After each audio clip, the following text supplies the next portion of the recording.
¿Qué tal, amigos? Bienvenidos a su programa 18 minutos. Yo soy Francisco Rodríguez Aguirre, presidente de Smart Speakers, el principal buró de conferencistas de Latinoamérica, y me acompaña mi amigo Alfonso. Hola Pancho, ¿cómo estás? Me da mucho gusto saludarlos nuevamente en esta nueva edición de 18 minutos. Pues hoy nos acompaña un gran conferencista, una personalidad del mundo de las elecciones. Él es Luis Carlos Ugalde, quien fuera presidente del Instituto Federal Electoral del 2013 al 2007 y ahora es un reconocido analista político y un gran conferencista. Luis Carlos, muchas gracias por acompañarnos. Gracias por invitarme, encantado de estar con ustedes. Muchas gracias, Luis Carlos. Oye, pues qué gusto tener la oportunidad de conversar contigo y más en el momento en el que se encuentra hoy el día nuestro país de cara a las próximas elecciones. Y nos gustaría saber, desde tu punto de vista y experiencia profesional, ¿cómo ves el futuro de las elecciones en México? Mira, para 2024 lo veo con cierta preocupación, porque igual que en otros países del mundo como Brasil, como Estados Unidos, las elecciones que debiesen ser una rutina para que la gente decida quién quiere que gobierne, se están convirtiendo también en una bomba de tiempo en el sentido de que nada garantiza que las elecciones vayan a ser tranquilas, pacíficas, que quien gane sea reconocido por todos. Entonces estamos nuevamente un poco en esa tensión, en un ambiente un poco estridente, pero por otra parte tenemos una institución electoral, el INE, que organiza bien las elecciones. Por otra parte tenemos que en general el país luce como un país estable, con oportunidades de inversión, y yo creo que al final va a prevalecer el sentido común, ganará una candidata a la presidencia, tomará protesta, y yo espero que las cosas salgan relativamente bien. Gracias, Luis Carlos. ¿Qué desafíos enfrentan los candidatos actualmente en esta elección? Mira, el primer desafío es la frivolidad. Y con eso me refiero a que las campañas están inundándose de frivolidad. Sí. Frivolidad en el sentido de que muchas recurren a lo que pega en las redes sociales, la canción que se escucha bien, decir lo que la gente quiere escuchar. Y esa frivolidad o superficialidad nos está invadiendo en general en el mundo. Sí. El segundo riesgo que enfrentan es la mentira, las fake news. Sí. La inteligencia artificial, los engaños, las redes sociales generan percepciones que no son realidad en muchas ocasiones. Y el tercer riesgo que enfrentan es la inmediatez. Hay que llamar la atención rápido para ganar un voto hoy. Sí. Y muchas veces los problemas de fondo en la política como en el amor no se resuelven en una noche. Así es que esos son los riesgos que enfrentan las candidatas, este tipo de problemas. Sí. Gracias. Luis Carlos, ¿cómo han impactado recientemente las reformas que se han realizado electoralmente hablando al país? Específicamente en la parte de gobernadores, así como del Congreso, que son medulares para la toma de decisión de lo que se avecina en el 2024. En México se han hecho muchas reformas en los últimos años, pero yo les diría que nuestras reformas electorales tienen varios problemas. Uno, que son prohibicionistas. Te quieren decir cosas que no puedes hacer y que es imposible de cumplir. Por ejemplo, una reforma que se hizo hace muchos años dice que no puedes denostar a tus adversarios. Y claramente en la época de las redes sociales, ¿cómo vas tú a evitar que haya el denuesto, que es el intento de hablar mal de los otros? Sí. O por ejemplo, dice que las campañas negativas se deben prohibir. ¿Cómo vas en la época de las redes sociales a prohibir las campañas negativas, que son campañas de contraste, de ataque? O por ejemplo, algo que estamos viviendo en México todos. Las precampañas están prohibidas hasta que empiezan legalmente, que es en noviembre. ¿Cuándo empezaron las precampañas para todos nosotros? Pues empezaron desde hace muchos meses, y en el caso de Morena probablemente desde hace 2 años. Sí. Entonces la ley establece prohibiciones imposibles de cumplir. Entonces estas reformas electorales son un poco ingenuas, están desfasadas de la realidad y por lo tanto al final del camino no son aplicables. Entonces, es por ejemplo como la prohibición a los vapeadores que quiere hacer el gobierno. Sí. Es algo contraproducente y es algo imposible de cumplir, porque requerirías una máquina de vigilancia en todos los rincones del país para poder llevar a cabo una prohibición. En materia electoral a veces ocurre eso y por lo tanto nuestras campañas se están llevando a cabo con un reglamento que la verdad es que es muy difícil que se observe. Bajo tu perspectiva, ¿las plataformas de los candidatos están reflejando las necesidades de los ciudadanos?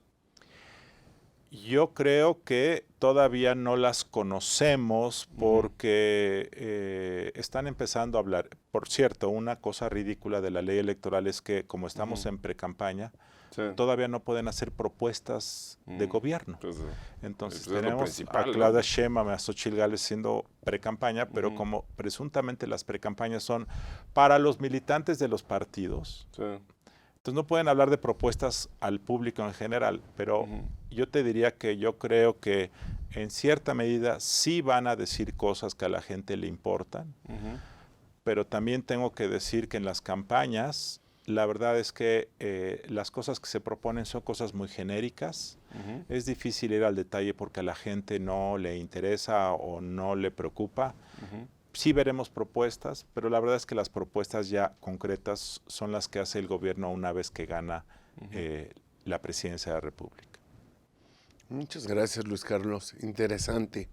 Oye, y hablando de las candidatas, ¿cuál sería, desde tu punto de vista, la predicción de cómo se va a dar esta contienda presidencial entre las candidatas que al día de hoy están claramente oficiales, por llamarlo de alguna manera? Sí, yo creo que es evidente que las encuestas que conocemos ponen a Claudia Sheinbaum muy por arriba de Xochitl Gálvez. Sí.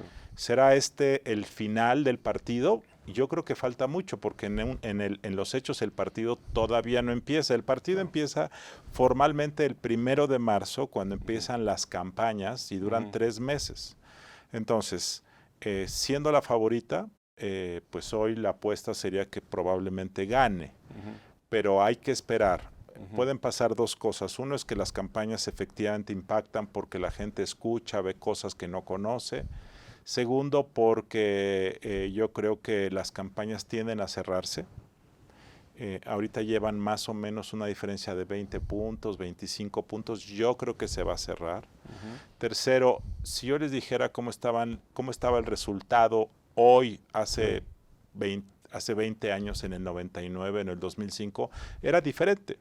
Por ejemplo, en el 99 el candidato que iba arriba, precandidato en este momento del prepartido, era Francisco Labastida, que fue candidato del PRI y no ganó Vicente Fox. En el 2005 quien iba arriba en este momento era López Obrador y acabó ganando en 2006 Felipe Calderón. Entonces a veces sí, a veces no. Mi intuición es que se va a cerrar el marcador. ¿Se cruzarán las líneas? No lo sé todavía, pero no hay que descartarlo. Y en cuanto al Congreso, que pues es fundamental esto de no solo quién lo gane, ¿no? Sino quién tenga la mayoría absoluta para pues hacer más cambios o no. ¿Cómo sientes que se puede dar esto? Esta yo creo de verdad que es la elección más importante. Todo el mundo ve quién va a ser presidenta y por supuesto eso importa. Pero la presidencia te define quién va a gobernar 6 años. Sí. Y el Congreso, en esta ocasión el Congreso va a definir el tipo de arquitectura de nuestra casa por los próximos 30 o 40 años. Entonces, ¿qué es más importante? ¿El estilo arquitectónico donde vamos a vivir o quién va a cocinar por 6 años? Bueno, yo creo que es más importante la estructura de la casa. Sí. Y lo digo porque en esta ocasión particularmente López Obrador ha puesto sobre la mesa reformas que modificarían la arquitectura de la casa, que es básicamente cambiar cómo se eligen a los ministros de la Corte, que es su intento de desaparecer a varios órganos autónomos que regulan diversas materias como la transparencia, los derechos humanos y además en el caso del INE quiere cambiarlo también para que los consejeros sean elegidos por el voto de la gente. Estas 3, 4 cosas que están sobre la mesa me parece que son de la mayor relevancia. Para algunos son buenas, para otros son muy malas y por lo tanto creo que esa es la elección fundamental. Mi intuición me dice que a diferencia de 2018, cuando López Obrador ganó la presidencia y ganó una amplia mayoría en el Congreso, en esta ocasión es probable que esa amplia mayoría, si ganara Morena la presidencia, sería menor en el Congreso. Es mi intuición. Pero otra vez, el presidente va a hacer campaña, la está haciendo, para que no solamente le den el voto para la presidenta Sheinbaum, sino además le den una amplia mayoría en el Congreso. ¿Funcionará? Habrá que ver. Yo creo que va a haber un mayor balance en el Congreso y por lo tanto no será posible cambiar la estructura de la casa. Podrás cambiar el color, podrás cambiar ciertas cosas, pero la estructura fundamental, en mi opinión, debe permanecer como la conocemos. Que es ahí donde entra mucho la ciudadanía, ¿no? Claro. Precisamente en ejercer su voto. Luis Carlos, una pregunta. Desde tu enfoque y considerando tu experiencia, ¿en qué estados ves más fuerte a Morena, y curioso decirlo hoy en día, ¿no?, y a la oposición? ¿Cómo van a jugar estos actores de cara a las elecciones presidenciales? Bueno, hoy Morena gobierna 21 estados. Y dos aliados de Morena, el Partido Verde y el Partido Encuentro Social, que ya no existe, gobiernan dos más. O sea, son un partido ya hegemónico a nivel regional. ¿Dónde son más fuertes Morena? Pues yo te diría que Chiapas. Todo el sureste en general y el sur del país es bastante Morena, pero Tabasco, Chiapas, ahí pones a quien sea y gana. Y yo te diría que la oposición es fuerte, sobre todo en el Bajío, y en el norte del país en algunas entidades y cada vez más en la Ciudad de México. La Ciudad de México, de hecho, puede ser una entidad donde haya cambio de quién gobierna, porque aquí en la Ciudad de México ha gobernado por 30 años la izquierda, antes el PRD, hoy Morena, y aquí puede haber una alternancia. Pero yo te diría que el sur-sureste es muy obradorista, morenista, y el norte bajío es más inclinado a la oposición. De hecho, en la Ciudad de México, en la elección pasada, ¿no?, del Congreso, creo que estuvo muy parejo, ¿no? Quedaron básicamente empatados. Y de hecho en la Ciudad de México se dio un fenómeno que donde más votó la gente, más ganó la oposición. En general los datos muestran, y yo los he analizado, que Morena gana donde la gente participa poco. Donde hay más votos, donde la gente sale más a las calles a votar el día de la elección, la oposición tiende a ganar. Entonces, en la Ciudad de México, esto es lo que se observó en 2021. Y una vez que ya pasen las elecciones, ¿a qué retos se va a enfrentar el nuevo gobierno? Mira, yo te diría cuáles son las oportunidades y cuáles son los retos. Los retos es un país cada vez más controlado a nivel regional por el crimen organizado. Primer problema, yo te diría que ese es el mayor problema de sobrevivencia de la sociedad mexicana y del país. Segundo problema es vinculado al anterior, la inseguridad de nuestra vida cotidiana que nos está llevando a encapsularnos en centros comerciales, en parques industriales, en zonas residenciales, en oficinas. Tercer reto es el tema de una sociedad que empieza a polarizarse un poco y que eso como método de convivencia.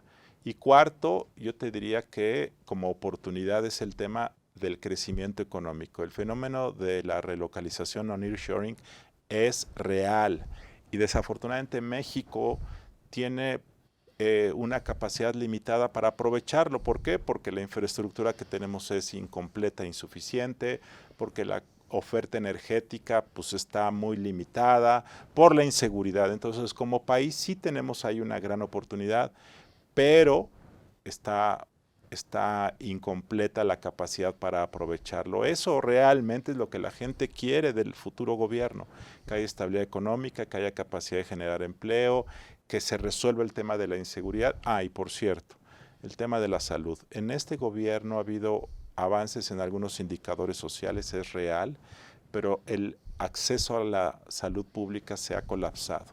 Ese es un desafío monumental del nuevo gobierno. Muchas gracias, Luis Carlos. Oye, y pues si me permites para cerrar, me gustaría saber desde tu perspectiva cuál es el futuro de la democracia en nuestro país.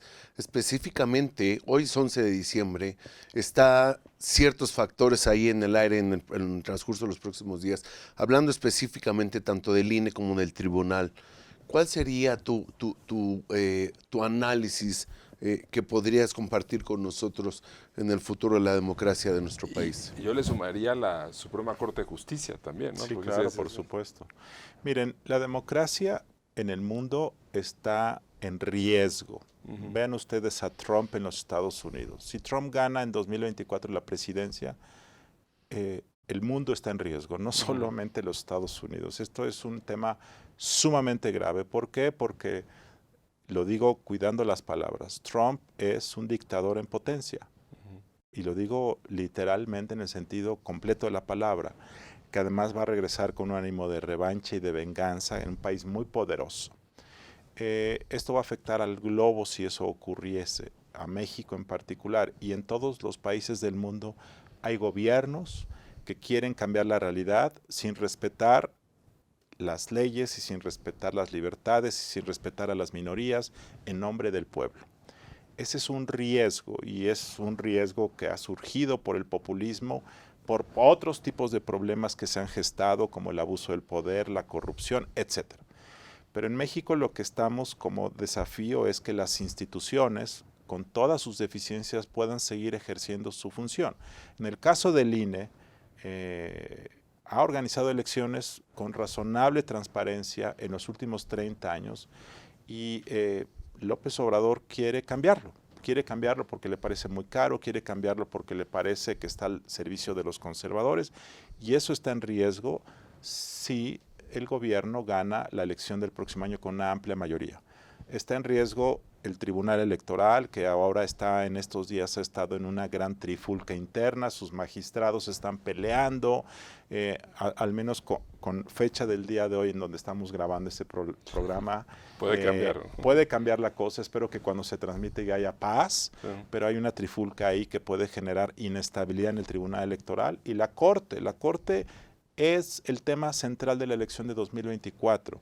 La Corte es el control de última instancia del poder político. La Corte es la que dirime pleitos entre políticos y entre poderes. Si López Obrador quiere que elijamos a los ministros, solamente quiero reflexionar esto. López Obrador quiere que en la Corte haya diputados. La verdad, yo pregunto a la gente, ¿ustedes creen que el perfil de un diputado es el correcto para decirnos si las leyes se están aplicando correctamente o no? Yo no estoy en contra de los diputados, pero los diputados son políticos que quieren quedar bien, que quieren hacer lo que la gente les aplauda. Yo no quiero a alguien a quien aplaudir en la Corte, quiero a alguien que aplique la ley tal como es. Es absurdo creer que si los elige el pueblo van a hacer bien su trabajo. Y este es el tema fundamental. Si perdemos a la Corte, perdemos los controles de última instancia sobre la legalidad del país, y por eso este es el tema fundamental de 2024 desde mi perspectiva. Pues muchísimas gracias, Luis Carlos. Ya desafortunadamente llegamos al tiempo, ¿verdad, Poncho?